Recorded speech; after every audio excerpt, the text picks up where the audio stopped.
দেবব্রত সিংহের কবিতা তেজ।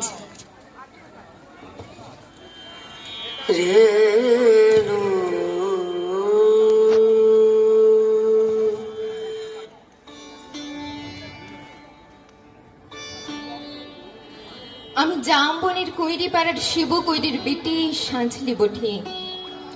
কাগজওয়ালার বললে ওহো অতটুকু বললে হবে কেনে? তুমি এবারকার মাধ্যমিকে প্রথম হইছ, তোমাকে বলতে হবে আরো কিছু। টিভিওয়ালারও বলে তুমি খ্যাত মজুরের মিয়া, তুমি কি করে কামিন খেটে মাধ্যমিকে প্রথম হলে বলো দেখি, সেটাও তোমাকে বলতে হবে খুলে।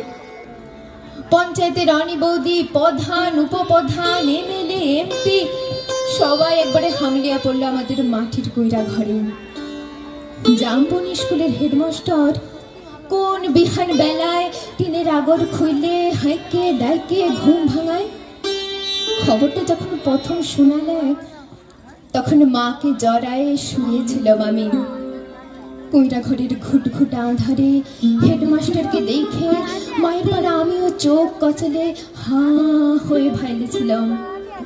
এ কি স্বপ্ন দেখছি নাকি? স্যার বললে এটা স্বপ্ন লয়, স্বপ্ন লয়, সত্যি বটে। কথাটা শুনে কাঁদে ভাষায় দিয়েছিলাম আমরা দু মা বেটি। আজ বাপ বাইচে থাকলে আমি মানুষটাকে দেখাইতে পারতাম বহুত কিছু। আমার বুকের ভিতরে যে তেজালো সন্ধ্যা বাতিটা জ্বালাই দিয়েছিল মানুষটা, সেই বাতিটা আজ কেমন আমাদের পুরোটা ঘরটাকে আলো করেছে, সেটা দেখাইতে পারতাম। আপনারা বলছেন বটে তোমাদের মতো মেয়েরা যদি উঠে আসে তাহলে ভারতবর্ষ উঠে আসে। কথাটা খুবই সত্যি, কিন্তু উঠে আসার রাস্তাটা যে এখনো তৈয়ার হয় নাই। খাড়া পাহাড়ে উঠা যে কি জিনিস, বহুত দম লাগে, বহুত তেজ লাগে। আমি জামবনির কৈরি পাড়ের শিবু কৈরির বেটি সাঁঝলি। যখন থেকে হুঁশ হয়েছে তখন থেকে শুনে আসছি বিটি না মাটি। ঠাকমা বলতো পরের ঘরে হিসেল ঢিলবে তার আবার লেখাপড়া। গায়ের বাবুরা বলতো তুই কৈরি পাড়ার বেটি ছিলা, তোর কামিন খাটা ছাড়া গতি কি?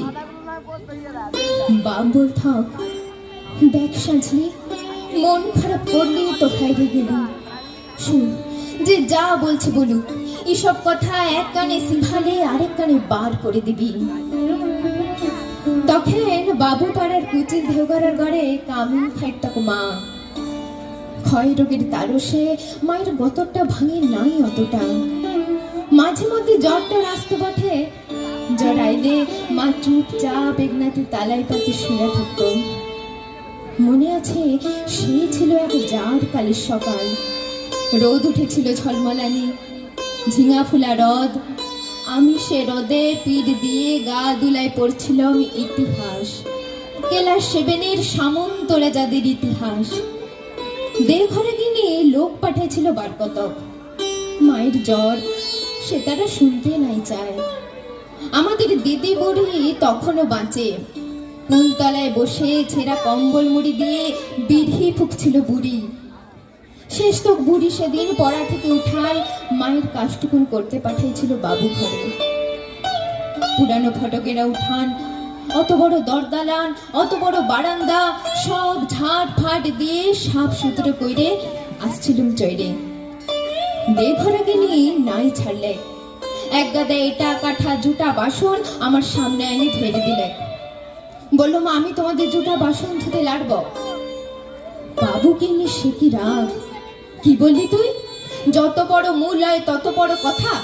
জানিস তোর মা, তোর মায়ের মা, তার মায়ের মা সবাই এতকাল আমাদের ঝুটা বাসন ধুয়ে গুজারে গেল, আর তুই বললি ঝুটা বাসন ধুতে লাড়বি? বললাম হ, আমি তোমাদের ঝুটা বাসন ধুতে লাড়ব, তোমরা লোক দেখে লাওগা। আমি চললাম। কথাটা বলে গটগট গটগট করে বাবুগিনীর মুখের সামনে আমি বেড়াই চলে এলাম। তা বাদে সে নিয়ে কি কাণ্ড, কি ঝামেলা। বেলা ডুবলে মাহাতোদের ধান কাটে বাপ ঘরকে ফিরে আইলে দুপাতা লেখাপড়া করা লাদেনের ছোট মুখে বড় থুতির কথা সাত কাহুল করে বলেছিল দিদি বুড়ি। মা কোনো রাগ আরে নাই। আঘন মাসে সন্ধ্যা বেলায় এগনাতে আগুন জ্বাইলে গা হাত পা সেঁকছিল মা। এক মাথা কালো ঝাগড়া চুল জাকানো বাপের পেটানো পাথরের মুখটা ঝলকে উঠেছিল আগুনের আঁচে। বাপের অমন চেহারা আমি কোনো দিন দেখি নাই।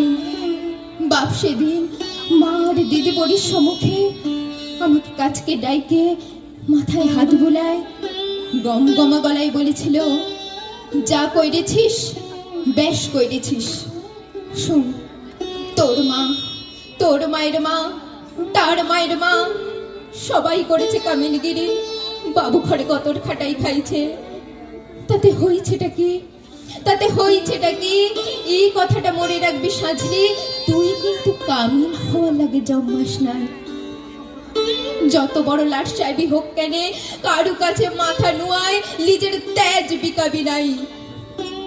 এই তেজটুকুনের লাগে লেখাপড়া শেখাচ্ছি তোকে, না হলে আমাদের মতো হাবাথা মানুষের ঘরে আর আছেটা কি? আমি জামবনের কুইরি পাড়ার শিবু কুইরির বেটি সাজলি। কবেকার সে ক্লাস 7-এর কথা ভাবতে যায় কাগজওয়ালা টিভিওয়ালাদের সামনে এখন কি যে বলি। তালপাতা রদ দিয়ে ঘেরা গোবুল্লতার এগনাতে লোকে এখন লুকাকার। তার মাঝে বাঁশি বাজায়, জিপ গাড়িতে চাইপে আগু পিছু পুলিশ নিয়ে মন্ত্রী আইলেক ছুটে। কোথায় সাজলি কইরি, কোথায়? বলতে বলতে বন্দুকধারী পুলিশ নিয়ে সোজা আমাদের মাটির কুইরা ঘরে। হেডমাস্টার বলে, প্রণাম কর সাজলি, প্রণাম কর। মন্ত্রী তখন পিঠ চাবড়াই বললে, তুমি কামিন খাইটে মাধ্যমিকে প্রথম হয়েছ, তাই তোমাকে দেখতে আইলাম। সত্যি বড় গরিব অবস্থা বটে। তোমাদের মতো মেয়েরা যাতে উঠে আসে তার লাগেই তোমাদের পার্টি, তার লাগেই তোমাদের সরকার। লাও 10,000 টাকার চেকটা এখন লাও। শোনো, আমরা তোমাকে আরো ফুল দিব, সম্বর্ধনা দিব, আরো দেদার টাকা তুলে দিব। এই টিভির লোক, কাগজের লোক কারা আছেন এদিকে আসেন। তক্ষুনি কত রকমের সব ঝলকে উঠল ক্যামেরা, ঝলকে উঠল মন্ত্রীর মুখ। না না, মন্ত্রী লয়, ঝলকে উঠল আমার বাপের মুখ। গনগন আগুনের পাড়া, আগুন মানুষের মুখ। আমি তক্ষুনি বলে উঠলাম, না না, এই টাকা আমার নাই লাগবে। আর আপনারা যে আমাকে ফুল দিবেন, সম্বোধনা দিবেন বলছেন, তাও আমার নাই লাগবে। মন্ত্রী তখন ঢোক দিলেন। গান সে দেঘরে গিনির বড় বেটা, সে এখন পাটির বড় লেটা। ভিড় ঠেলে সাইসা বললেন, কেনে কি হয়েছে রে সাজলি? তুই তো আমাদের ঘরে কামিন ছিলি, বল তোর কি কি লাগবে, বল তোর কি কি লাগবে, খুলে বল খালি। বললাম, আমার পাড়ার শয়ে শয়ে আরো অনেক সাজলি আছে, আরো শিবু কইরের বেটি আছে গাঁ গ্রামে। তারা যতদিন অন্ধকারে পড়ে থাকবে, তারা যতদিন লেখাপড়ার লেগে কাঁদে বলবে, ততদিন কোনো বাবুর দয়া আমার নাই লাগবে। শুনছেন আপনারা? ততদিন কোনো বাবুর দয়া আমার নাই লাগবে। নমস্কার।